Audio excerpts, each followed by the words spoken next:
Just imagine the headlines. Cure for dementia now.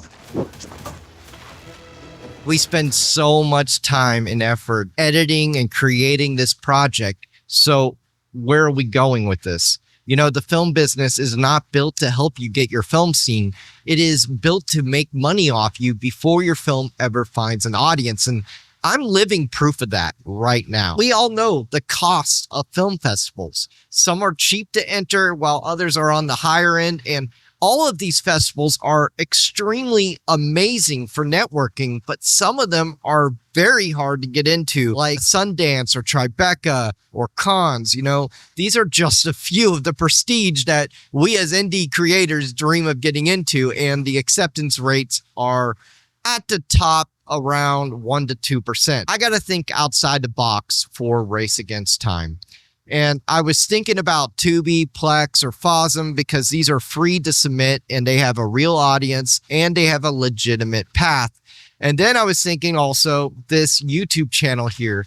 I mean, we got to think here. YouTube is the largest streaming platform in the world. And the trailer got over 31,000 views. That is the most I've ever seen on any of my projects. So it is absolutely incredible. And I appreciate all your guys' support. We also found Film Hub, and I've used this platform before. It's a great service. Like it is. It's amazing. But you're not going to get rich from it. So we all got to go back and think about why we got into this industry in the first place. I mean, is it art or is it the money that we are chasing? And for me, it's the art, it's the networking, it is the stories and the memories that you can create from every single story that you are on. And that to me is the best, right? That's the one thing I believe in. And for Race Against Time, I feel like it will eventually land on Film Hub. It will eventually land on YouTube. So let's talk about Race Against Time for a second, because it started out as something very small. It wasn't supposed to be a pilot episode. It wasn't supposed to be a short film or anything like that. It was intended for just to be reels for some of my friends that I've been helping out build their acting careers. And the story originally was supposed to be kind of like an escape room kind of thing. And it was a very cool concept. But then the location reached out. I went out to this place called Nichols Phosphate Mine, met the owner. My mind just went like all my other projects. I saw this location and I was like, okay, I gotta film everything I can and use every nook and cranny of the space. So this $0 idea went to a $7,500 budgeted project. And even still in the editing room, I did not know what the story was. That's how crazy this whole thing was. Like I had a script, but the story wasn't solid. That's why it took me so long. I was just like trying to piece together, trying to figure out, okay, where am I going, God? Tell me exactly what I need to do, what I need to cut.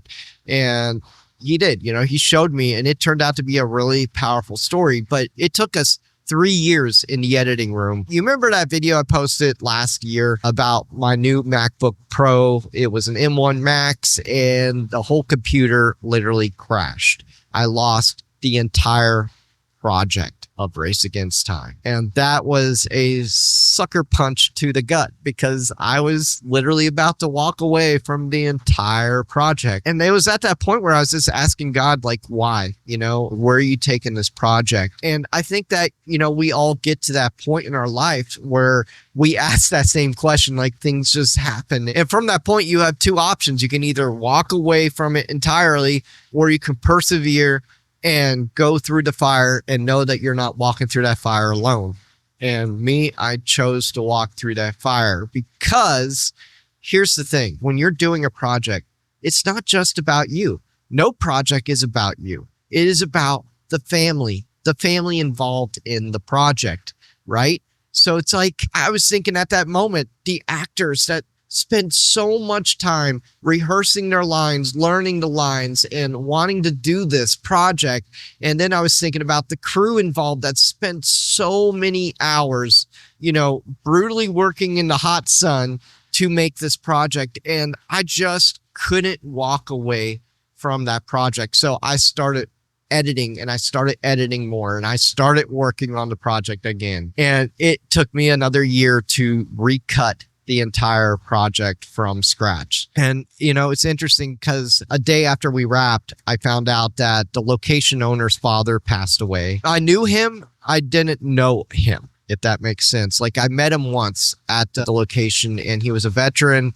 He was a really cool guy. And, he gave us permission to go out there. And it was just, it was sad to hear about that. So from that, let's go forward because this year was another sucker punch. And I found out that my good friend Elron Phillips passed away and he was one of our ADs on set. And let me just tell you guys about Elron. He was the most genuine guy that you would ever meet. I mean, just an uplifting spirit about him. Like, there's just something about him.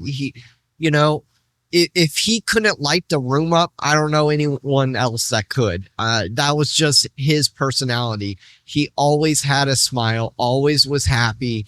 And yeah, he was just a friend to us all. With Race Against Time, with him being an AD on it, I feel like the weight of his presence carries on this project. So, I really, really wanted to get this project done, not just for everyone involved in the project, but also to pay tribute to him. So here's my plan from this. I'm looking to host a premiere and networking event for this project. And I want to make this night extra special because I want to pay that tribute to my good friend Elron and the location owner's father. Just make it a full, fun experience. But here's where I need your guys' help because honestly, it's like I want to get other filmmakers involved because that's just who I am. I love getting other creators involved. So what I'm thinking is I know that the cost of theater rental is expensive. And if we could bring in, let's say, 3 films to be played before Race Against Time gets played, it will get the community involved. And that's what I'm all about. Okay. And I'm going to be honest with you guys. I have never done a premiere of this caliber before. Like, this is a completely new stepping stone for me. So I'm figuring this out just like a lot of you guys are figuring out your own next steps because distribution isn't my strong suit. Here's what I want to know from you guys. Do you guys have an action or a thriller film we should consider screening that night? Drop it in the comments. Tell me about your project and let's build this thing together, okay? Let's just build something fun. And if you guys hosted a premiere before, I really need your advice or your feedback. Like, what worked, what didn't, what would you do differently? I genuinely want to hear from you on this. I really need some help and advice on building something of this nature. So that way we can have this networking event and showcase Race Against Time and showcase a couple of Elron's projects, which is one thing that I really want to do out there at that networking event. One thing that I say all over this channel is done is better than not done at all. And we just can't let the walls stop us. We got to go around. We got to trust God and know that his plan is better than ours, right? Because he is the creator. We're just the imitator. That's exactly what it is. Everything that we do, we're just imitating the ultimate creator. Yes, it did take us 3 years to make this project, but it was well worth it. And now we're moving on to the next steps. And you guys will be along the journey with us. You guys will be taking part in the distribution with us so we can all know and grow and actually learn the best ways and the best methods to distribute our projects. And you guys can check out the whole trailer right here below. We'll see you in that trailer.